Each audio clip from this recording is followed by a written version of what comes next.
ጤና ይስጥልን ተከበራችሁ የብሬዲዮ ቤተሰቦችና አድማጮች የዕለቱን ዜናዎች እናሰማችኋለን። ዜናው የምናሰማችሁን ሀብታሙ አስፋና ታምሩግናን ባለንበት ሰዓት አቆጣጠር ዛሬ ሰኔ 15 ቀን 2018 ዓ.ም ዜናዎችን ከማሰማታችን በፊት አርዕስተ ዜናውን እናስቀድማለን። ዘራፊው አገዛዙ ጦርና የተጠና የፋኖ ወታደራዊ እርምጃ ትብብሩና የስሙላ ምርጫ አቋሙ ኦርቶዶክሳውያን ለካናዳ ፓርላማና ለዓለም አቀፍ ያቀረቡት ጥሪ የአሜሪካ ፖሊሲና አምባሳደሩ ምላሽ ዲሽዋት ወታደራዊ እርምጃ ሲዳማው ውጥረትና ዝግ ስብሰባ ሱዳን ቀውስ የዓለም ዋንጫና ታሪክ ሰሪው ተጫዋች የሚሉና ሌሎችም ወቅታዊ ዜናዎች ያሉን ዝርዝሩን ነው።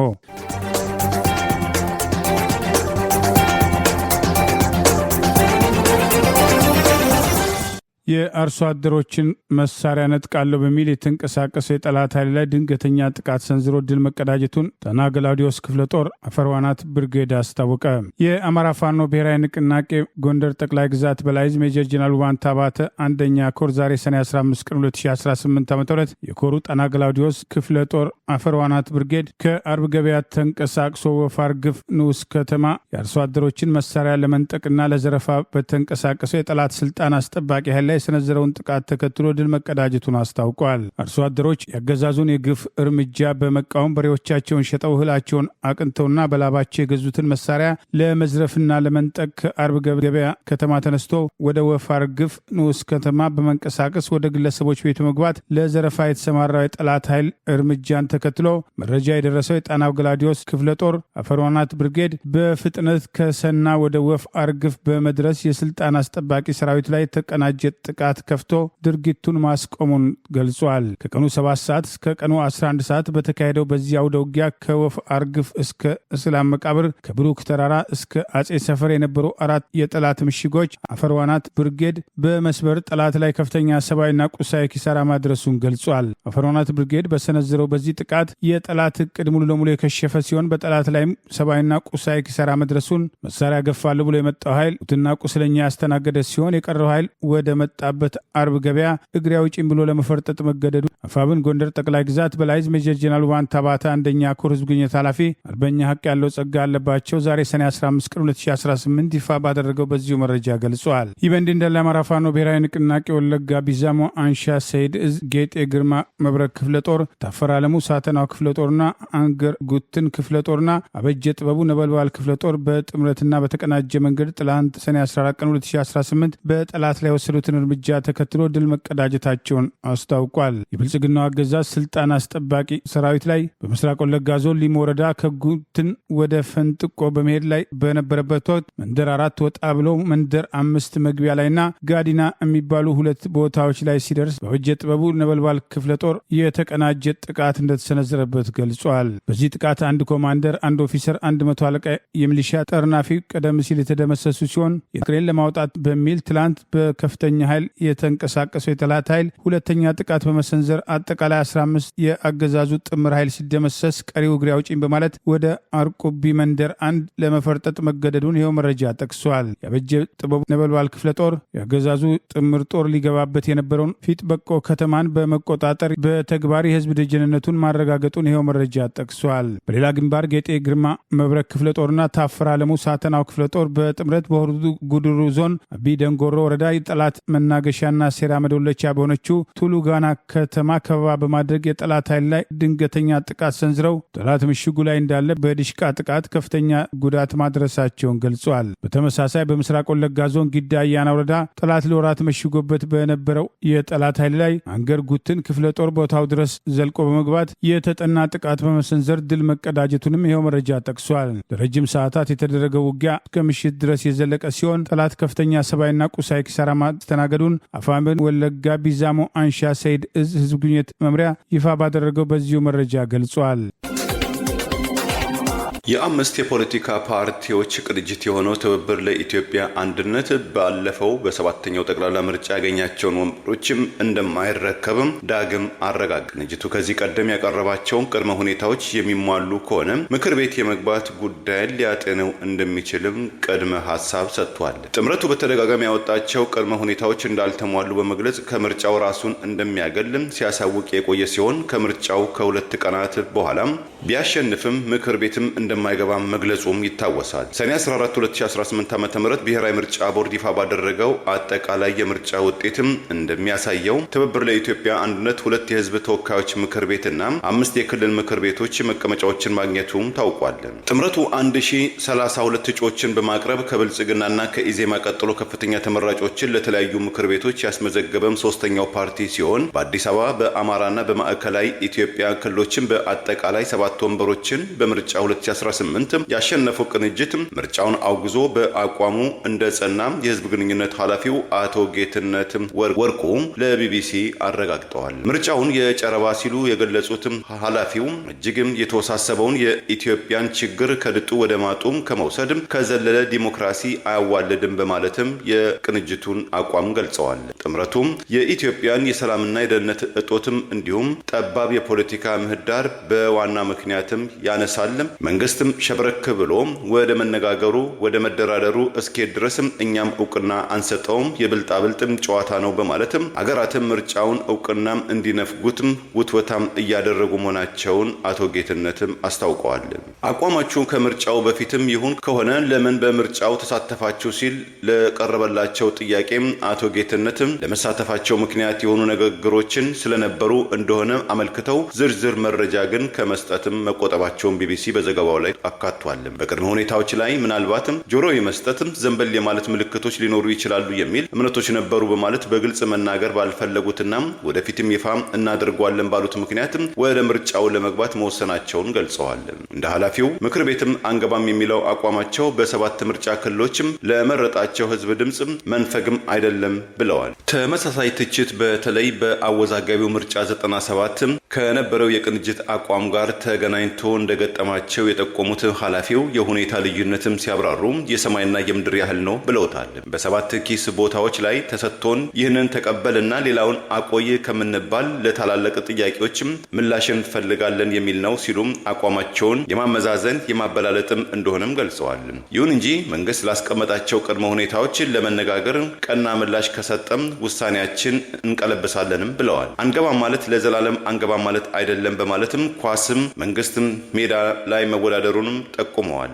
ምክር ቤት መግባቱን እንደ መደራደሪያ መሳሪያም የተመለከተው ጥምረቱም በባዶ ሜዳ ብቻ የምንጮህም አይደለንም ሲልም አቋሙን ገልጸዋል። ጦርነትን ማስቆም፣ እስረኞችን መፈታት፣ የፖለቲካ ምህዳርን ማስተካከል፣ በአገር እጣ ፈንታ ላይ መነጋገር ጠዋትም ተጀምሮ 11 ሰዓት ማታ ላይ የሚያልቅ አይደለም። ቢያንስ ግን እኛ የምንፈልገው ወደ እዚያም ወደ ድርድር የሚገፋ ነገር አለ ወይ ነው በማለትም መከራከሪያ ሐሳባቸውንም አቅርበዋል። ኢያፓ፣ መኢአድና እናት ፓርቲን ጨምሮ 5 ፓርቲዎችም ያጣመረው ትብብር ለኢትዮጵያ አንድነትም ተመራጮቹ የጥምረቱን ውሳኔ አሻፈረኝ ብለው የሚገቡ ከሆነ እርምጃም እንደሚወስዱም አስታውቀዋል። የተቋም ወይም የፓርቲ እንጂ የግለሰብ ጉዳይ አይደለም ሲሉ አቶ ጌትነትም ተመራጮቹ የሞራልና የሕግም ኃላፊነትም አለባቸውም ሲሉ አጽንኦትም ሰጥተዋል። ማንኛውም እጩ ትብብርን ወክሎ ሊገባም አይችልም፣ የስነ ምግባር እርምጃዎችንም እንወስዳለን በማለትም ውግዘትና ከፓርቲው እስከ መባረር የደረሱ እርምጃዎች እንደሚወሰዱም አስጠንቅቀዋል። በቶሮንቶ ካናዳ በአገሪቱ ፓርላማ ፊት ለፊት በተደረገ ተቃውሞ በአሩሲ ኦርቶዶክሳውያን ላይ እየተፈጸመ ያለውን ጭፍጨፋ ተወገዘ። በኢትዮጵያ በመንግስት መዋቅርና በአክራሪዎች እየተፈጸመ ያለውን የጦር ወንጀልና በሰብአዊነት ላይ እየተፈጸመ ያለ ጥቃት በተመለከተ ዓለም አቀፍ የሰብአዊ መብት ተሟጋቾች፣ ዓለም አቀፉ ማህበረሰብና ዓለም አቀፉ የጦር ወንጀለኞች ፍርድ ቤት ለጉዳዩ ልዩ ትኩረት እንዲሰጡ ጥሪ ቀርበዋል። በመላው ዓለም የሚገኙ ኢትዮጵያን ኦርቶዶክሳውያን በያላችሁበት ሀገር የሚገኙ ዓለም አቀፍ ተቋማት፣ የተባበሩት መንግስታት ቢሮዎችና ኤምባሲዎች ደጃፍ በመውጣት የሀገራችንን ሰቆቃና የንጹሐንን ጭፍጨፋ ለዓለም እንድታጋልጡ ማለት ጥሪ አቅርበዋል። በአርሲ ኦርቶዶክሳውያን ምዕመናን መካከል ተገኝተናል። የእነሱ ሞት የኛ ሞት ነው። የእነሱ መከራ የሁላችን መከራ ነው። ሐዘናቸው ሐዘናችን ነው። እንባቸው እንባችን ነው። ስብራታቸው ስብራታችን ነው። ተሸክመንላቸዋል። እንድንሸከም የረዳን መድኃኔዓለም ስሙ የተመሰገነ ይሁን። በካናዳ ሀገረ ስብከት አስተባባሪነት ትላንት በካናዳ ቶሮንቶ የሀገሪቱ ፓርላማ ፊት ለፊት የኢትዮጵያ ኦርቶዶክስ እምነት የሃይማኖት አባቶችና ምዕመናን በጋራ ድምጻቸውን በማሰማት በአሩሲ ኦርቶዶክሳውያን ላይ የተፈጸመ ያለውን ጭፍጨፋ በማውገዝ ዓለም አቀፉ ማህበረሰብ ለጉዳዩ ልዩ ትኩረት እንዲሰጥ ዓለም አቀፍ የሰብአዊ መብት ተሟጋቾች አምነስቲ ኢንተርናሽናልና ሂውማን ራይትስ ዎችን ጨምሮ በኦርቶዶክሳውያን ላይ የተፈጸመ ያለውን ጭፍጨፋ በአስቸኳይ እንዲመረምሩ፣ ድርጊቱን በይፋ እንዲያወግዙ ጫና እንዲያደርጉ ጥሪ የቀረበ ሲሆን የዓለም አቀፉ ወንጀለኞች ፍርድ ቤት ጣልቃ ገብነት ጠይቋል። መጋቢ ሐዲስ ቆሞስ አባ ጡመ ልሳን ዘሚካኤል የለንደን ኦንታሪዮ ቁልቢ ቅዱስ ገብርኤል አስተዳዳሪ ከሰልፉ አስተባባሪዎች አንዱ በሰልፉ ማጠቃለያ ላይ ባለ 17 ነጥብ የአቋም መግለጫ በንባብ በማሰማት የጠቅላይ ሚኒስትሩና የመንግስት እኩይ አፍራሽና አደገኛ ሴራን በጽኑ እናወግዛለን በማለት ጥሪ አቅርበዋል። በኦሮሚያ ክልል በምስራቅ አሩሲና በተለያዩ የክልሉ አካባቢዎች የሚፈጸሙ ማንነትና ሃይማኖት ተኮር ጥቃቶች የጠቅላይ ሚኒስትሩ አስተዳደር በህገወጥ መንገድ ያደራጃቸው ቡድኖች ከአገዛዙ ባለስልጣናትና የጸጥታ ተቋም ጋር ግንባር በመፍጠር በተደጋጋሚ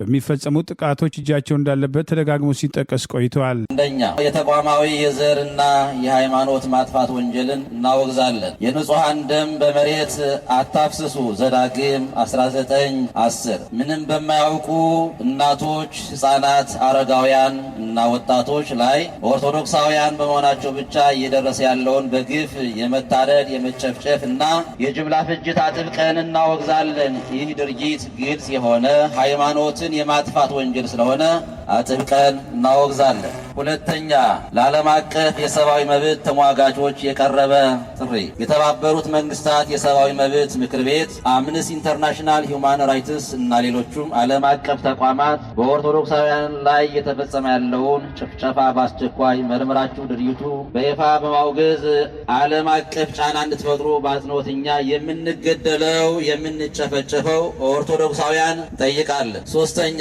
የዓለም አቀፍ የወንጀለኞች ፍርድ ቤት ጣልቃ ገብነት መንግስት ዜጎቹን የመጠበቅ ኃላፊነቱን ወደ ጎን በመተው እና ራሱ የችግሩ ፈጣሪ በመሆን ይህንን አሰቃቂ የጦር ወንጀል እና በሰብአዊነት ላይ የተፈጸመውን ወንጀል ያቀነባበሩ እና የፈጸሙ አካላት በዓለም አቀፍ የወንጀለኞች ፍርድ ቤት እንዲጠየቁ ጥሪያችን እናቀርባለን። አራተኛ፣ በቤተ መቅደስ ውስጥ የተፈጸመውን አሰቃቂና ዘግናኝ የካህናት አባቶቻችን መታረድ አጥብቀን እንቃወማለን። መልካም እረኛ ለበጎቹ ሕይወቱን አሳልፎ ይሰጣል። ዮሐንስ 10:11 ካህናት አባቶቻችን በቤተ መቅደስ ውስጥ ልክ እንደ ካህኑ ዘካርያስ ወለበራክዩ በግፍ መታረድ የሃይማኖታችን ክብር በእጅጉ ለማዋረድ እና ለማጥፋት የተደረገ የመጨረሻው የርኩሰት ጥግ በመሆኑ በጽኑ እናወግዛለን። 5 ቤተ ክርስቲያን አታቃጥሉ። 1 ቆሮንቶስ 3:17 በሴራ ቅድስት ቤተ ክርስቲያናችን በሰዓት መጋየትና የሚደረገውን የቅርስ ውድመት በጥብቅ እናወግዛለን።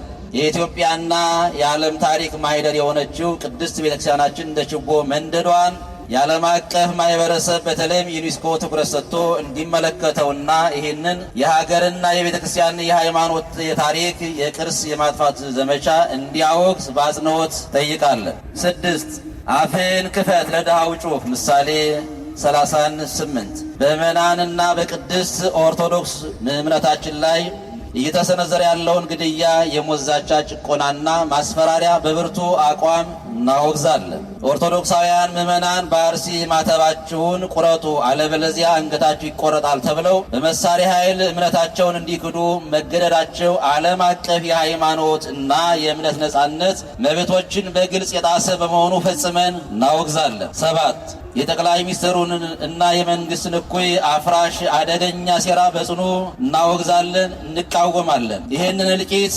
በማስፈጸም ዝምታን በመምረጥና መዋቅራዊ ድጋፍ በማድረግ አዲሱ የዘመናችን ዲዮቅልጥያኖስ የሆነውን የአብይን አህመድና የሽመልስ አብዲሳን የመንግስት አስተዳደር በከፍተኛ ደረጃ እናወግዛለን። ገድሎ አልቃሽ ከሆነ መንግስት ምንም አይነት ፍትህም ሆነ መፍትሄ አንጠብቅም። የአሜሪካው ፕሬዝዳንት ዶናልድ ትራምፕ ከአባይ ወንዝ በተለይ ከኢትዮጵያው የታላቁ ህዳሴ ግድብ ጉዳይ እጃቸውን እንዲያነሱ ሲሉ አንድ የቀድሞ የአሜሪካ ከፍተኛ ዲፕሎማት ምክረ ሀሳባቸውን ሰነዘሩ። ትውልደ ሃንጋሪው ለ2 ጊዜያት የቀድሞ የአሜሪካ የውጭ ጉዳይ መስሪያ ቤት ምክትል ሹም በኢትዮጵያና በጊኒ የአሜሪካ አምባሳደር የነበሩትን ቲቦር ናጄ የአሜሪካው ፕሬዝዳንት ዶናልድ ትራምፕ ባለፈው ሰኔም ወይም በፈረንጆቹ ጁን 17 2026 በፈረንሳይ በተካሄደው የሰባቱ የበለጸጉ አገራት ወይም በእንግሊዝኛው ምህጻረ ቃል G7 የመሪዎች ስብሰባ ላይ ከተጋበዙትም ከአፍሪካም ከኬንያው ፕሬዝዳንት ዊሊያም ሩቶ ጋር የታደሙትም የግብፁ ፕሬዝዳንት አብዱል ፈታህ አልሲሲ ጋር ፕሬዝዳንት ትራምፕ ባደረጉትም የጎንዮሽ ውይይት ላይ የታላቁ የህዳሴ ግድብ በግብፅ ላይ ከፍተኛ ተጽዕኖ ፈጥሯል፣ ኢትዮጵያም ግብፅን በጥሩ ጎኑ እያስተናገደቻት አይደለም፣ የህዳሴው ግድብ ጉዳይ ከፍተኛ ትኩረትም የምሰጠው ጉዳይ ነው፣ እኔ ይህንን ችግር ለመፍታትም ተዘጋጅቼ ነበረም፣ ነገር ግን በአገሬ አሜሪካ በተካሄደው ተጭበርብሯል ባሉት ምርጫም ከቤተ መንግስት በመውጣቴ የህዳሴው ውዝግብ እልባት ሳያገኝ ከዚህ ደረጃም ተደርሷል። አሁንም ቢሆን ችግሩን መቅረፍ የሚቻልበትን መንገድ ካለን እንመለከታለን በማለትም በዲፕሎማሲ ቋንቋም ለግብጽ ውግንና ያሳየ የተባለ አስተያየትም ፕሬዚዳንት ትራምፕ መስጠታቸው ይታወሳል። ይህንን የፕሬዚዳንት ዶናልድ ትራምፕም ተደጋጋሚ የታላቁ የኢትዮጵያ ህዳሴ ግድብ አፍቃሪ ግብጽ አስተያየትን የተመለከቱትና አምባሳደር ቲቦር ናጄም ዛሬ በማህበራዊ ትስስር ገጻቸው ፕሬዚዳንት ዶናልድ ትራምፕ በታላቁ የኢትዮጵያ ህዳሴ ግድብ ዙሪያ ያሉ እውነታዎችን በእውነቱ ጠንቅቀው የሚያውቁ ከሆነ የተለየ መንገድም ሊከተሉ ይገባል። እርሱም ለአሜሪካ አስተዳደር ከዋነኛ ተዋናያነት በመውጣት ኢትዮጵያና ግብጽ ችግሮቻቸውን፣ ልዩነቶቻቸውን በራሳቸው መንገድም በስተመጨረሻ እንዲፈቱ ማድረግ ነው በማለትም ለአፍሪካ ቀንድ ፖለቲካም ቀረቤታ ያላቸው አምባሳደር ቲቦር ምክረ ሀሳባቸውን ሰጥተዋል። በሁለቱም የስልጣን ዘመናቸው የኢትዮጵያው የታላቁ ህዳሴ ግድብ ጉዳይን በማንሳትም የዘለቁትም ፕሬዚዳንት ትራምፕም ኢትዮጵያ አስገዳጅ ስምምነት ካልፈረመች ግብጽም የህዳሴው ግድብን በቦምብ ልታጋየው ትችላለች። የታላቁ ህዳሴ ግድብ የተገነባው በአሜሪካ ግብር ከፋዮች ነው። የኔ አስተዳደር ኢትዮጵያና ግብጽ ወደ ለየለት ጦርነት እንዳይገቡ ታድጓል። ስልጣን በጀመርኩኝ በመጀመሪያው ወራት ውስጥ 8 ጦርነቶችን የኢትዮጵያንም ጨምሮ አስቆሚያለሁ። ለዚህም የኖቤል ሽልማት ሊነፈገኝ አይገባም የሚል አነጋጋሪ አስተያየት መሰንዘራቸው አይዘነጋም። በወረኢሉ ወረዳ በወይበላ ማርያምና በቁልቢ ቦታዎች ላይ በአገዛዙ ስልጣን አስጠባቂ ኃይል ላይ የተጠና ጥቃት በመሰንዘር ድል መቀዳጀቱን ምኒልክ ዕዝ አስታወቀ።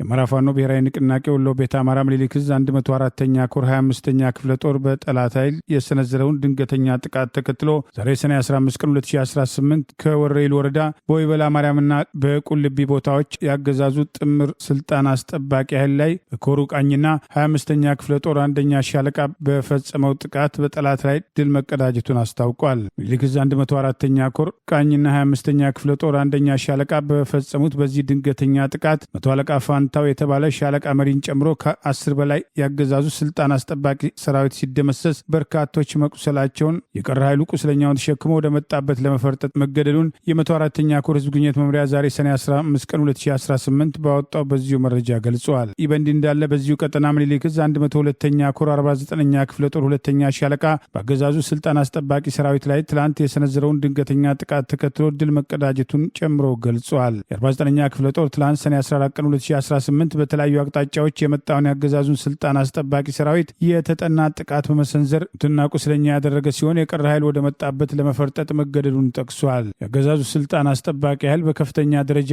ተደራጅቶ ከጎብዬ ከተማ መነሻውን አድርጎ ቡሁሮ፣ ቃሊም፣ ቀይ አፈር፣ ካስገዳና ወደ ጭራሮ አምባ እንቅስቃሴ የሞከረ ቢሆንም ምኒልክ ዕዝ 102ኛ ኮር 49ኛ ክፍለ ጦር ሁለተኛ ሻለቃ በሁሉም ግንባር የተቀናጀ ውጊያ በጠላት ላይ በመክፈት ድል መቀዳጀቷን አስታውቋል። ከፋኖ ጥቃት ለማምለጥ ከፈረጠጠው ኃይል ውስጥ ግማሹ በየገደሉ ሲንከባለል የዋለ ሲሆን ከሙትና ቁስለኛ የተረፈው ኃይል አዶችን ጭምር እየጣለ ወደ ወልዲያ ከተማና ጎብዬ ከተማ ለመፈርጠጥ መገደዱን ይኸው መረጃ ጠቅሷል። ምኒልክ ዕዝ 102ኛ ኮር ቃሊም፣ ቡሁሮ፣ ሳንቃ ከተማ ሰፊ ቀጠናዎች በመቆጣጠር የአገዛዙን ወታደር መፈናፈኛ በማሳጣት የአማራ ህዝብ የህልውናና የፖለቲካ ጥያቄ ግልጽ ግብ ያለው መሆኑን ለአገዛዙ ተላላኪዎች ጭምር ትምህርት የሰጠ አውደ ውጊያ እንደነበር ገልጿል። ቡርሆና ቃሊም በነበረው አውደ ውጊያ ከ49ኛ ክፍለ ጦር በተጨማሪ 11ኛ ክፍለ ጦር ቃኝ ከወንድሞቻቸው ጋር በመሰለፍ የጨፍጫፊውን አገዛዝ ስልጣን አስጠባቂ ወታደሮች ሙትና ቁስለኛ በማድረግ ታሪካቸውን በደማቅ ገድል መጻፋቸውን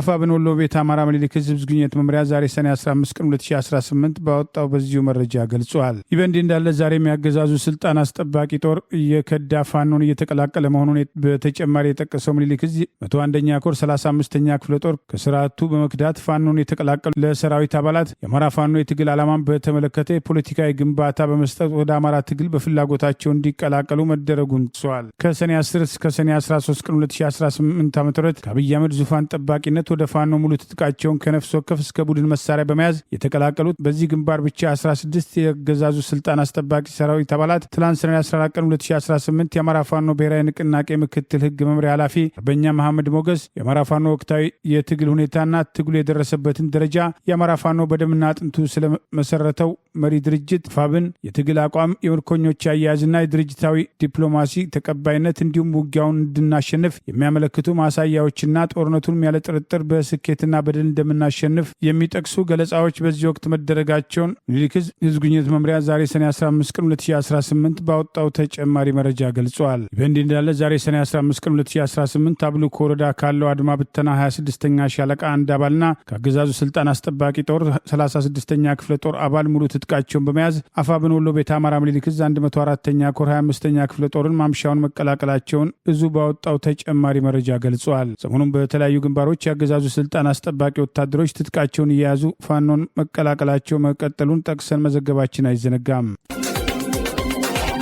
በአፋር ክልል አቅራቢያ ህወሓት በጠቅላይ ሚኒስትሩ አገዛዝ የሚታገዘውና እነጌታቸው ረዳ ከጀርባ ይመሩታል በተባለው የትግራይ ሰላም ሰራዊት ላይ ጥቃት መሰንዘሩን የሚጠቅሱ መረጃዎች ወጥተዋል። ሌተናል ጀነራል ታደሰ ወረደ በተደጋጋሚ ከጠቅላይ ሚኒስትሩ እየቀረበላቸው ያለውን ጥሪ ተቀጥሎ ወደ አዲስ አበባ ለመምጣት ፈቃደኛ ለመሆናቸውን የሚጠቅሱ መረጃዎች ወጥተዋል። በትግራይ ከአዲስ አበባ አገዛዝ ጋር ወገኑ በተባሉ የቀድሞ ህወሓት አመራሮች ላይ ሰፊ ክትትል እየተደረገ መሆኑን የሚጠቅሱ መረጃዎች ወጥተዋል። የትግራይን ስልጣን ከ5 ዓመት በፊት የተካሄደ ምርጫ መሰረት አድርገው ሙሉ ለሙሉ የተቆጣጠረው ህወሓት በነጌታቸው ረዳ ከኋላ የሚመራና በጠቅላይ ሚኒስትሩ አገዛዝ ግልጽ ድጋፍ እየተሰጠው የሚገኘውን የትግራይ ሰላም ሰራዊት በሚባለው ኃይል ላይ ዛሬም በአፋር ክልል አቅራቢያ ጨርጨር ቢሶበር በተባለ አካባቢ ድንገተኛ ጥቃት ሰንዝሮ ጉዳት ማድረሱ ታውቋል። የትግራይ ሰላም ኃይል የተባለውና በምርጫ ቦርድ ሰላማዊ የፖለቲካ እንቅስቃሴ ያደርጋሉ የሚለው ስምረት ፓርቲ መሪዎች ነጌታቸው ረዳ ከፓርቲ ውጭ ሜጀር ጀነራል ጻድቃን ገብረትንሳኤን ጨምሮ ሌሎች የህወሓት የቀድሞ ከፍተኛ ወታደራዊና የፖለቲካ አመራሮች ይመሩታል የተባለው እንቅስቃሴ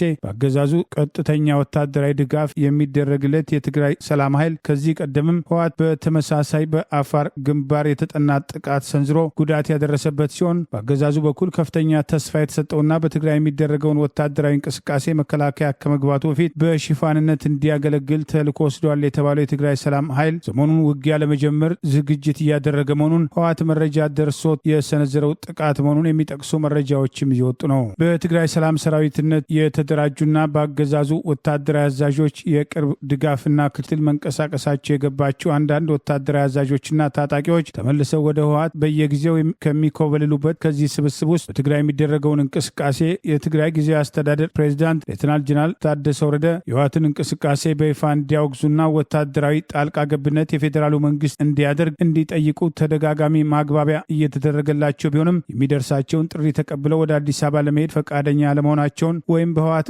የቁም እስር ላይ ይገኛሉ የሚል ወቀሳ እየቀረበ ቢሆንም ህወሓት ስልጣናቸውን ሙሉ ለሙሉ ከመንጠቁ በፊት በሰጡት መግለጫ የፌዴራል መንግስቱ በትግራይ ወታደራዊ ጣልቃ እንዲገባ በምንም መንገድ ሊጠይቁ እንደማይችሉ በአደባባይ የገለጹ ቢሆንም ይህንን አቋማቸውን እንዲያለዝቡ ወይም እንዲለውጡ ተደጋጋሚ ጥሪ ሲቀርብላቸው መቆየቱ ታውቋል። ጠቅላይ ሚኒስትር አብይ አህመድ ለአንድ ዓመት የስራ ጊዜያቸውን አራዝም ያሉትን የትግራይ ጊዜያዊ አስተዳደር ፕሬዚዳንት የነበሩት ሌተናል ጀነራል ታደሰ ወረደ በህወሓት እርምጃ አየር ላይ መንሳፈፋቸውን ተከትሎ በጉዳዩ ላይ በአደባባይ መግለጫ ያልሰጡና የፌዴራል መንግስቱም ተቃውሞን ያላቀረበ ቢሆንም በውጭ ጉዳይና በተለያዩ መንገድ የሚያቀርባቸውን ክሶች ተከትሎ የአፍሪካ ህብረት ከቀድሞ የሰላም አደራዳሪዎች መካከል የቀድሞ የናይጄሪያ ፕሬዚዳንት ኦሉሴጉን ኦባሳንጆን ወደ ትግራይ በቅርቡ የላከበት እርምጃና የአሜሪካ ውጭ ጉዳይ ትርጉም አልባ የተባለውን በህወሓት የተወሰኑ በስም ያልተጠቀሱ አመራሮች ላይ ጣለው የቪዛ እገዳ በአብይ አገዛዝና በህወሓት መካከል ሊደረግ የታሰበውን ጦርነት አያስቀርም የሚሉ አስተያየቶች የተሰጡ ባለበት በዚህ ወቅት ከአገዛዙ ጋር ወግነዋል የተባሉ የቀድሞ ህወሓት ወታደራዊና የፖለቲካ አመራሮች መካከል የቀድሞ የክልሉ ፕሬዚዳንት ጸጋዬ በርሄን ጨምሮ አንዳንድ አመራሮች በህወሓት ከፍተኛ ክትትል እየተደረገባቸውና ጫና ውስጥ መውደቃቸውን የሚጠቅሱ መረጃዎች ይወጡ ይገኛል። ለአገዛዙ የወገኑና የትግራይ ብልጽግና ፓርቲ የተባለው አዲስ አበባ ተቋቁሞ አዲስ አበባ ላይ የቀረው የስም ስብስብ ውስጥ በማህበራዊ ሚዲያ ፈቀላጤነት የሚያገለግሉ አንዳንድ ወገኖች የቀድሞ የትግራይ ክልል ፕሬዚዳንት ጸጋዬ በርሄ በመቀሌ ከተማ በህወሓት የግድያ ሙከራ ተደርጎባቸዋል የሚል መረጃ ያሰራጩ ቢሆንም ከነፃ ወገን ማረጋገጥ አልተቻለም። ህወሓት ለአሜሪካ የውጭ ጉዳይ መስሪያ ቤት የቪዛ ማዕቀብ በሰጠው ምላሽ የፕሪቶሪያ ስምምነት በፌዴራል መንግስቱ መጣሱን ስምምነቱ እንዲከበር የጠየቀ ሲሆን ውሳኔውን ፍርደ ገምድል በማለት አንድ ወገንን ተጠያቂ ያደረገ ሲል መውቀሱን ጠቅሰን መዘገባችን አይዘነጋም። በሰባተኛው ጠቅላላ ምርጫም ተቃዋሚዎችና የግል እጩዎች በአብዛኛው ብልጽግና ፓርቲ ያልተወዳደረባቸው የምርጫ ክልሎች ማሸነፋቸው ታወቀ። በድሬዳዋ ከተማና 3 የክልል ምክር ቤት ወንበሮችም ያለምንም ተወካይ መቅረታቸውም ተገለጠ። የኢትዮጵያ ብሔራዊ ምርጫ ቦርድ ባወጣው አጠቃላይ የምርጫ ውጤት መሰረት የምርጫው ማጠቃለያ በብልጽግና ፓርቲ 90% የበላይነት ቢጠናቀቅም ተቃዋሚ ፓርቲዎችና የግል ተወዳዳሪዎች በፌዴራልና በክልል ምክር ቤቶች በርካታ ወንበሮች መያዛቸውም ታውቋል። ተቃዋሚዎች አብዛኞቹ ወንበሮች ያገኙት ገዢው የብልጽግና ፓርቲ ባልተወዳደረባቸው ቦታዎች ቢሆንም በውድድር ሂደት ለፓርላማ 4 ወንበሮችን፣ ለክልል ምክር ቤቶች 6 ወንበሮችን ከብልጽግና መንጠቃቸውም ታውቋል። ለሕዝብ ተወካዮች ምክር ቤት ፓርላማ ተቃዋሚዎችና የግል ተወዳዳሪዎች በጥቅሉ 48 ወንበሮች ያገኙ ሲሆን ከነዚህ ውስጥም የኢትዮጵያ ዜጎች ለማህበራዊ ፍትህ ኢዜማ 13 ወንበሮችን በመውሰድ ቀዳሚ ሲሆን የአማራ ብሔራዊ ንቅናቄ አብን 6 ወንበሮችን፣ ነጻነትና እኩልነት ፓርቲ ነአፓም፣ የኢትዮጵያ ፌዴራላዊ ዲሞክራሲያዊ መድረክ እና የኢትዮጵያ ዲሞክራቲክ ኃይሎች ንቅናቄ ኢድህን እያንዳንዳቸው 3 ወንበሮች ማግኘታቸው ታውቋል። የግል እጩዎች 8 ወንበሮችን በፓርላማ ውስጥ እንዳላቸውም ተገልጿል። ከክልል ምክር ቤቶች ውስጥ 271 በተቃዋሚዎች ሲወሰዱ ኢዜማም 73 ወንበሮችን ከፍተኛ ተወካዮች ቁጥር ያለው ተቃዋሚ ፓርቲ መሆኑ የታወቀ ሲሆን ነአፓም 35 ወንበሮችን እንዲሁም ሰላም ለኢትዮጵያም ጥምረት በ34 ወንበሮችም ተከታትለዋል። የግል እጩዎች 9 ወንበሮችን ሲያሸንፉ አባላቱን ወደ ምክር ቤት እንዳይገቡ የከለከለው ትብብር ለኢትዮጵያ አንድነት 2 የፓርላማና 6 የክልል ምክር ቤት ወንበሮችን ማግኘቱም ታውቋል። በሶማሌ ክልል ተቃዋሚዎች በድምሩ 38 ወንበሮችን ጠቅልለው የወሰዱ ሲሆን በተለይ የኦጋዴን ብሔራዊ ነጻነት ግንባር ኦብነግ 20 ወንበሮችን እንደዚሁም ነአፓም 13 ወንበሮችን ማግኘታቸውም ተሰምቷል። በደቡብ ኢትዮጵያ ብልጽግና በ6 የፓርላማ ወንበሮች ላይ ብቻ ባይወዳደርም ተቃዋሚዎች 10 ወንበሮችን ለመውሰድ መቻላቸውም ተሰምቷል። በቦርዱ ይፋዊ መግለጫ ላይ ውጤታቸው ከጸደቀው 2700 የክልል ምክር ቤቶች ወንበሮች ውስጥ ማን እንዳሸነፋቸው ያልተገለጹ 19 ወንበሮች በድሬዳዋ 11፣ በአማራ 4፣ በጋምቤላ 3፣ በደቡብ ምዕራብ 1 መኖራቸውም ታውቋል። ምርጫ ቦርድ ለምርጫ 2018 ኢትዮጵያ በሰጠው ማብራሪያ እነዚህ ወንበሮች ምንም አይነት እጩ ያልቀረበባቸው ባዶ ቦታ በመሆናቸው ማንም ተወካይ የማይገባባቸው መሆኑን ለኢትዮጵያ ኢንሳይደር አረጋግጠዋል። ቀሪዎቹ 47 የክልል ምክር ቤቶች እና 14 የፓርላማ ወንበሮች ድጋሚ ቆጠራ ወይም ድጋሚ ምርጫ የሚካሄድባቸው እንደሆነም ታውቋል። የሲዳማ ክልል ዋና መቀመጫ የሆነችው ሐዋሳ ከተማን ወደ ፌዴራል መንግስት ሁለተኛ መቀመጫነት እናዛውራለን በሚል ወደ ኦሮሚያ ክልል ለማጠቃለል የሚደረገውን እንቅስቃሴ ተከትሎ እየቀረበ ያለውን ተቃውሞ ለማቅረብ የክልሉ ባለስልጣናት ዛሬ ዝግ ስብሰባ ማድረጋቸው ተገለጸ። የሲዳማ ክልልን ህገ መንግስታዊ መብት ይጋፋል በማለት የክልሉን ህልውና የሚጥሱ እርምጃዎች እየተወሰዱ መምጣታቸው በተለይም ከኦሮሚያ ጋር በሚያዋስኑ አካባቢዎች በተደጋጋሚ በኦነግ ሸኔ ስም የሚፈጸሙ ጥቃቶች የኦሮሚያ ልዩ ኃይልና የአካባቢው ሚሊሻዎች ጭምር በተደራጀ መንገድ የሚፈጽሙት መሆኑ በቅሬታ ሲነሳ የቆየ ሲሆን የሲዳማ ክልል ፕሬዚዳንት ደስታ ሌዳሞ ሰሞኑን በአንድ መድረክ ላይ በአደባባይ የፖለቲካ ውሳኔ ብቻ ይቀራል፣ ይህ ከተጠናቀቀ ሐዋሳ ምናልባት የፌዴራሉ ሁለተኛ መቀመጫ ትሆናለች በሚል ህዝቡን ለማንቃት ሞክረዋል የተባለበት ንግግራቸውን ተከትሎ ከፍተኛ ተቃውሞ የተነሳ ሲሆን ሲዳማን ክልል ለማድረግ መስዋዕትነት ከፍለናል ያሉ አክቲቪስቶች፣ ማህበራዊ አንቂዎችና በተለያየ ደረጃ ያሉ የብሔሩ ልሂቃን ተቃውሟቸውን በግልጽ ያሰሙ ሲሆን ይህንኑ ተልዕኮ ለማስፈጸም ከአዲስ አበባ አስተዳደር ወደ ሐዋሳ ከንቲባነት የተዛወሩት ጥራቱ በየነ ተልዕኳቸው ለዚህ ነው የሚሉ ቅሬታዎች እያደጉ የመጡ ሲሆን ዛሬ የክልሉ ባለስልጣናት በዝግ እየቀረበ ያለውን ፖለቲካዊ ጫና መሰረት አድርገው ውይይት መያዛቸው ታውቋል። በክልሉ በዝግ እየተካሄደ ያለው ውይይት ዋና ዓላማ የክልሉ ፕሬዚዳንት አቶ ደስታ ሌዳሞ በአደባባይ ህዝቡን ለማንቃት ፖለቲካዊ ውሳኔ ከመጠናቀቁ በፊት መናገራቸው እንደ አንድ ጥፋት እያስገመግማቸው መሆኑን የሚጠቅሱ መረጃዎች የወጡ ሲሆን ከንቲባ ጥራቱ በየነ ከክልሉ ፕሬዚዳንት በላይ ስልጣን ያለው የጠቅላይ ሚኒስትር አብይ አህመድ ታማኝና ተልዕኮ ለመፈጸም እየተንቀሳቀሰ ነው የሚሉ ቅሬታዎች ያሉ ቢሆንም በዋናነት ይህንን የሰሞኑን እንቅስቃሴ ወደ ተቃውሞ ቀይረዋል።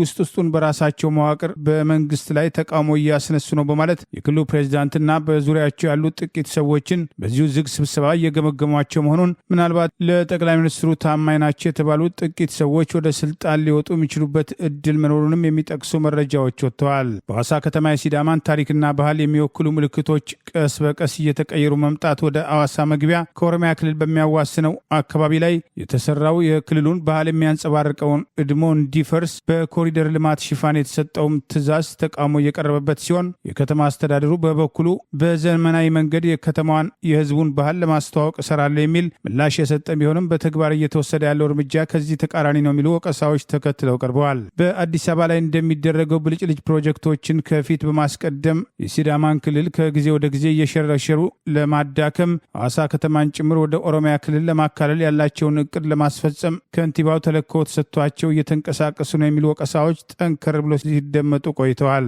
በክልሉ ባለስልጣናት መካከል በቡድን በመደራጀት አንዱን ከስልጣን ለማውረድና ሌላው ወደ ስልጣን ለመውጣት ለ4 ኪሎ አገዛዝ የበለጠ ታማኝ ለመሆን ሽኩቻ ላይ መሆናቸውን የሚጠቅሱ ወገኖች በዝግ ስብሰባው የሚነሱ አጀንዳዎችም በእነዚህ ቡድኖች አማካኝነትና አልፎ አልፎ በገለልተኝነት የሚንቀሳቀሱ ግለሰቦችን ወደ የራሳቸው ለማሰለፍ የሚያደርጉት እንቅስቃሴ አካል ሲሆን የክልሉ ፕሬዚዳንት አቶ ደስታ ሌዳሞ ከስልጣን ሊወርዱ ወይም እንደሌሎቹ ባለስልጣናት ያለባቸው የሙስና ፋይል ሊንቀሳቀስ ይችላል የሚሉ አስተያየቶችም ተከትለው መቅረብ ጀምረዋል። በትናንትናው ዕለት የሐዋሳ ከተማ የቀድሞ ከፍተኛ አመራር አቶ መልካሙ ተፈራ ከቀበሌ ቤት ለማባረር የሐዋሳ ከተማ ብልጽግና ጽህፈት ቤት ኃላፊ አቶ ማራዶና ዘለቀና እንዲሁም የሐዋሳ ከተማ ምክትል ከንቲባ አቶ አገና ኔቶና በርካታ ወታደሮችን በማሰማራት በቤተሰቡ ላይ የፈጠሩትን ሽብር ተከትሎ በወቅቱ ከነበረው ሐዘን በተጨማሪ ከቤት አውጥተው ከጣሏቸው በኋላ ሕፃን ልጁ ህይወቱ ማለፉን በማህበራዊ ገጹ ይፋ በማድረግ በትናንትናው ዕለት የክልሉን ባለስልጣናት እንኳን ደስ ያላችሁ በሚል ተቃውሞውን የገለጸ ሲሆን ግለሰቡን ከቀበሌ ቤት ያባረረው ቡድን የከተማውንም ሆነ የክልሉን ስልጣን ለመቆጣጠር እየተንቀሳቀሰ ያለው ቡድን አካል መሆኑን የሚጠቅሱ ወቀሳዎችም ተከትለው ቀርበዋል።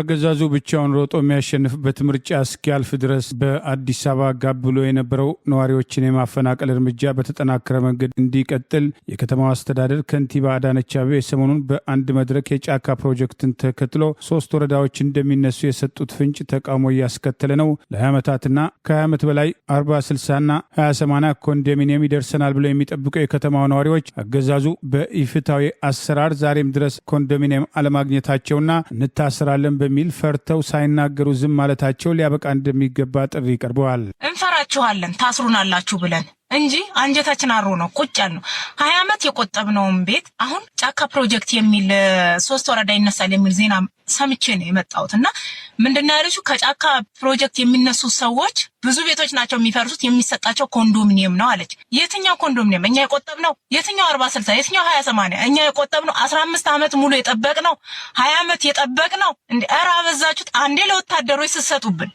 አንዴ ለምስኪን ብላችሁ ስትሸልሙብን፣ አንዴ ሽልማት ይገባዋል ለምትሉ ለአይከን ሰው ስትሸልሙብን፣ ይሄ ኮንዶሚኒየም እኮ ባለቤት አለው። እኛ ዜጋ ነን እኮ እየጠበቅን ነው እኮ እየከፈልን እኮ ነው።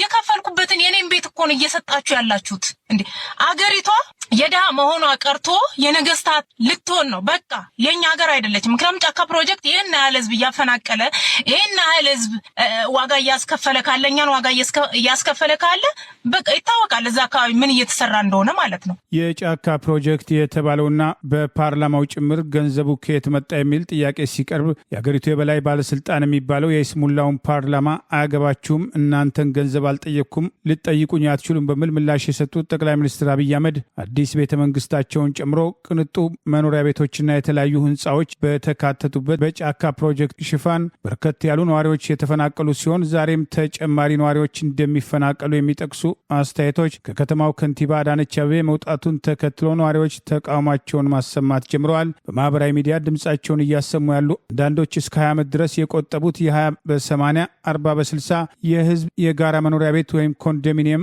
እጣ ሳይደርሳቸው በየጊዜው አገዛዙ ለሚፈልጋቸው እየሰጠ እየተገፉ ወደኋላ መቅረታቸውን የማይናገሩት ፈርተው እንጂ እየደረሰባቸው ያለው በደል ከአቅም በላይ መሆኑን በቅሬታ አንስተዋል። 40/60ና 20/80 ተመዝግበው 20 ዓመትና ከዚያ በላይ ያስቆጠሩ ዛሬም ድረስ ገንዘባቸውን እየገፈገፉ የሚገኙ ድምጻቸውን በፍርሃት ተቆልፈው ዝም ሊሉ አይገባም፣ ወጥታችሁ ተናገሩ በማለት አንዳንዶች በማህበራዊ ሚዲያ በግልጽ ቅሬታቸውን ማሰማት ጀምረዋል። በስር ላይ የሚገኙት የፓርላማ አባል ያለመከሰስ መብታቸው ሳይነሳ እንደ ሌሎች የፓርላማ አባላት የታሰሩት አቶ ክርስቲያን ታደለ ለገንዘብ ሚኒስትሩ አህመድ ሽዴ የጫካ ፕሮጀክትን በተመለከተ ገንዘቡ ከየት መጣ የሚል ጥያቄ ያቀረቡ ቢሆንም ምላሽ ያለማግኘታቸውን ይህንኑ ተከትሎ ለጠቅላይ ሚኒስትሩ ተመሳሳይ ጥያቄ በቀረበበት ወቅት ጠቅላይ ሚኒስትሩ በ49 ሳይሆን በ650 ቢሊዮን ዶላር የጫካ ፕሮጀክት እያሰሩ ነው። ይህ ፓይለት ፕሮጀክት ፓርላማው ሊጠይቀኝ አይችልም፣ ከፓርላማው የመጣ ገንዘብ አይደለም በሚል የሀገሪቱን ስልጣን ይዘው የሀገሪቱ ከፍተኛ ባለስልጣን የሚባለው የህዝብ ተወካዮች ምክር ቤት ዞር በል በማለት የትኛውን የሀገር ሀብትና ጥቅም ሰጥተው ከአረብ ኤሚሬት በመጣ ገንዘብ እየገነቡት ያለው የጫካ ፕሮጀክት ለማን ነው የሚለው ጥያቄ በጊዜው መነጋገሪያ ሆኖ እንደነበር አይዘነጋም። የአርጀንቲናው ብሔራዊ እግር ኳስ ቡድን አምበል ሊዮ ሜሲ በዓለም እግር ኳስ ውድድር ታሪክም 18 ግቦችን በማስቆጠር የሁልጊዜ የዓለማችን ቁጥር 1 ተጫዋች በመሆን በታሪክ ዛሬ ተመዘገበ። በአሜሪካው ዳላስ በአርጀንቲናና በኦስትሪያ ብሔራዊ ቡድኖች መካከል በተካሄደው የምድብ ጂ ውድድር ላይ በ8ኛው ደቂቃ ላይ ለአርጀንቲና ብሔራዊ ቡድን የሰጠውን የፍጹም ቅጣት ምትም እንዲመታ ኃላፊነት የተሰጠው ሊዮ ሜሲ በግራ እግሩ የመታት ኳስም ከመረብ ላይ ባለማረፏም እርሱም ጓደኞቹም ደጋፊዎቹን በእጅጉም ተደናግጠው ነበር። ይሁን እንጂ ተአምረኛው ሜሲ በ38ኛው ደቂቃ ላይ እጅ ድንቅ ግብ ያስቆጠረ የ38 ዓመቱ ሊዮ ሜሲ ውድድሩ ሊጠናቀቅ 2 ደቂቃም ሲቀረው ተጨማሪ አንድ ግብ በማስቆጠር 2-0 በተጠናቀቀው በዚህ ውድድር ለእርሱ 18ኛው የዓለም እግር ኳስ ውድድር ግብ በማስቆጠር በቀድሞ በጀርመኑ ብሔራዊ ቡድን ተጫዋች በማርክስሎቭ ክሎስም ተይዞ የነበረውን 16 ግቦችን ሪከርድ ሜሲ በሁለት ተጨማሪ ግቦች አሻሽሎታል። ሜሲ ከዚህም በተጨማሪ በ6 ተከታታይ የዓለም እግር ኳስ ውድድሮች ግብ በማስቆጠር ከፈረንሳዩ ጀስት ፎንቴኔ እና ከብራዚሉ ጃርቪን ፊሊዮን ተከትሎም 3ኛው የዓለማችን እግር ኳስ ተጫዋች ለመሆንም በቅቷል። ከ2006 የአውሮፓ አቆጣጠር ጀምሮ የዓለም እግር ኳስ ውድድርን በሁሉም ግጥሚያዎች ግቦች ያስቆጠረው ሜሲ የዛሬ 4 ዓመትም ኳታር ባስተናገደችው የዓለም እግር ኳስ ውድድር 7 ግቦችን በማስቆጠር በታሪክ ምዕራፍ ውስጥ መመዝገቡ አይዘነጋም። በዚህ ዓመት የዓለም አቀፍም የእግር ኳስም ውድድሩን ያጠናቅቃል ተብሎ የሚጠበቀው ሜሲም እግሩን ይከተላል ተብሎም ከተጠበቁትም እግር ኳስ ተጫዋቾች መካከል የ27 ዓመቱ የፈረንሳዩ ብሔራዊ አጥቂ 14 ግቦችን ያስቆጠረው ካሌን ማምፔ ከፍተኛ ትኩረትም እንደተሰጠው የስፖርት መገናኛ ብዙሃን ዘግበዋል።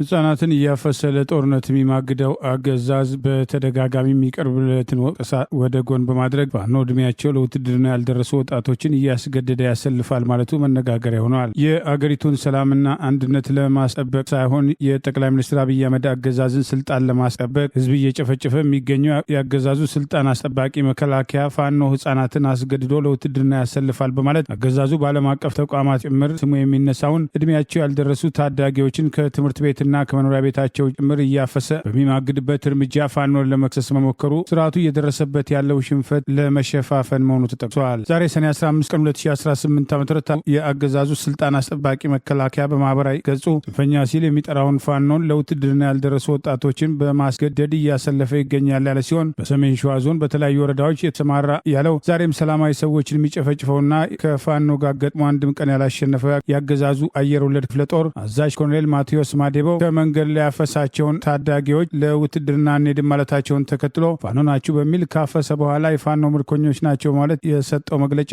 ስርዓቱ እየደረሰበት ያለውን ሽንፈትና ፋኖን ለመክሰስ በመሞከሩ ፋኖ በወታደራዊም ሆነ ፖለቲካዊ በአገዛዙ ላይ በላይነት እያስመዘገበ መምጣቱ ግልጽ ማሳያ ተደርጎ ተጠቅሷል። ይህ በእንዲህ እንዳለ ፋኖ አሰልጥኖ ማስታጠቁን አጠናክሮ መቀጠሉን የቴዎድሮስ አመራር ገለጸ። ፋኖ እያካሄደ ያለው ወታደራዊ ስልጠና ዑደት ለጠላት የተሰወረ ይሁን እንጂ ትላንት እንዳንሰባሰብ የተከለከልን ባቸው አካባቢዎች ዛሬ የወታደራዊ ማሰልጠኛ መንደር አድርገናቸዋል። ገመድ መዝለል፣ ዱላ መያዝ የተከለከለው የአማራ ወጣት ዛሬ ልዩ የፋኖ ኮማንዶ ሆኖ የአብይ አህመድን ጥቁር ክላሽ እየታጠቀ ይገኛል በማለት የአማራ ፋኖ ብሔራዊ ንቅናቄ ቴዎድሮስ ከፍተኛ አመራሮች አንዱ አርበኛ ባየ ደስታ ገለጸ። የኮማንዶ ስልጠና ወስደው የተመረቁ ፋኖዎች ከአገዛዙ የተማረከ ጥቁር ክላሽ እንዲታጠቁ ሲደረግ የሚያሳየውን ቪዲዮ ማስረጃ በማስደገፍ ስልጠና የጠላትን የማያቋርጥ ደረጃ ያንኮታኮተ ትግሉ በስትራቴጂክ ፕሮግራም ለታወቀ ግልጽ ዓላማ የሚደረግ መሆኑን የሚያሰክር ትግሉንም በትልቅ ልዕልና ከፍ ያደረገ መሆኑን መገንዘብ ያስፈልጋል ሲል ገልጿል። ስልጠና ህዝብ የትግሉን ዓላማ መቀበሉን እንዲሁም አምኖ መከተሉን ያሳያል። ሰልጥኖ መታጠቅ ደግሞ ድርጅቱ አስተማማኝ የማያቋርጥ የትጥቅ አቅርቦት ላይ መድረሱን ያመለክታል። ስልጠና በጠንካራ መረጃና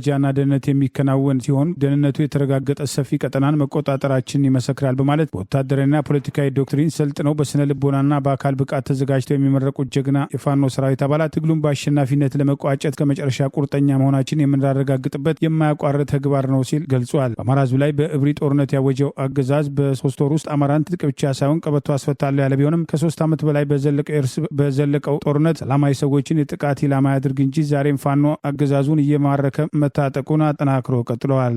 ለዛሬ ያሉን ዜናዎች እነዚህ ናቸው። ዜናውን ስታደምጡ ለቆያችሁ የህብር ሬዲዮ ቤተሰቦችና አድማጮች ምስጋናችን ድረሳችሁ። የህብር ሬዲዮ ኦፊሻል ዩቲዩብ ቻናላችንን ሰብስክራይብ ያላደረጋችሁ ሰብስክራይብ በማድረግ በተጨማሪም የደውል ምልክቱን በመጫን የህብር ሬዲዮ ቤተሰብ እንድትቀላቀሉ በአክብሮት እንጋብዛለን። እንደ ወትሮ ሁሉ የህብር ሬዲዮ ቤተሰቦች ፕሮግራሞቻችንን ላይክ በማድረግ ሼር በማድረግ አስተያየቶቻችሁን በመስጠት አብሮነታችሁን እንድትገልጹ በአክብሮት እንጠይቃለን። በድጋሚ እናመሰግናለን። ጤና ይስጥልን። ቸር እንቆይ።